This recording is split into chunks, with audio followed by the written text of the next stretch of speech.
കോതമംഗലത്തിന്റെ മലയോര ഗ്രാമങ്ങളിൽ വന്യമൃഗങ്ങളുടെ ആക്രമണത്തിൽ കൊല്ലപ്പെട്ടവർക്ക് സ്മൃതി മണ്ഡപം തീർത്ത് യൂത്ത് കോൺഗ്രസ്. കോതമംഗലം നഗരസഭ മുൻ വൈസ് ചെയർമാൻ പ്രിൻസ് വർക്കി ഉദ്ഘാടനം ചെയ്തു. യൂത്ത് കോൺഗ്രസ് നിയോജക മണ്ഡലം പ്രസിഡന്റ് എൽദോസ് ഡാനിയൽ അധ്യക്ഷത വഹിച്ചു.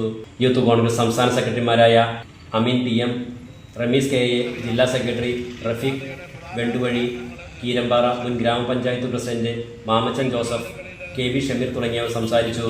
ജനങ്ങൾക്ക് ബുദ്ധിമുട്ടുണ്ടാകുന്ന രീതിയിൽ വന്യജീവികളെ, വന്യമൃഗങ്ങളെ കാടിനുള്ളിൽ തന്നെ സംരക്ഷിച്ചു നിർത്തുവാനുള്ള നടപടിക്രമങ്ങളുമായിട്ട് ഇന്ത്യ രാജ്യത്തെ മറ്റുള്ള ഗവൺമെന്റുകൾ പോകുന്നെങ്കിൽ അതിന് വിഭിന്നമായിട്ട് ഇന്ന് കേരളത്തിലെ ഗവൺമെന്റ് അല്ലെങ്കിൽ നേതൃത്വം കൊടുക്കുന്ന വനവകുപ്പ് മന്ത്രി അടക്കം ഉള്ള ആളുകളുടെ സമീപനം എന്ന് പറയുന്നത് കേരളത്തിലെ വന്യമൃഗങ്ങള് കാടുകളിൽ നിന്ന് തുറന്നുവിട്ട് ജനവാസ മേഖലയിൽ കടന്നു കയറി ജനങ്ങളുടെ സ്വത്തിനും ജീവനും അതുപോലെ അവർ പരമ്പരാഗതമായിട്ട് കൃഷി ചെയ്തു വരുന്ന ആളുകളെ സംബന്ധിച്ചിടത്തോളം അവരെ കൃഷിയുമെല്ലാം നശിപ്പിച്ച് മുന്നോട്ട് പോകുമ്പോൾ അതിനെതിരെ അങ്ങനെ പ്രതികരിച്ച് മുന്നോട്ട് പോകാനുള്ള ഒരു അവസ്ഥയാണെന്ന് കേരളത്തിൽ. Enlight news, Kothamangalam.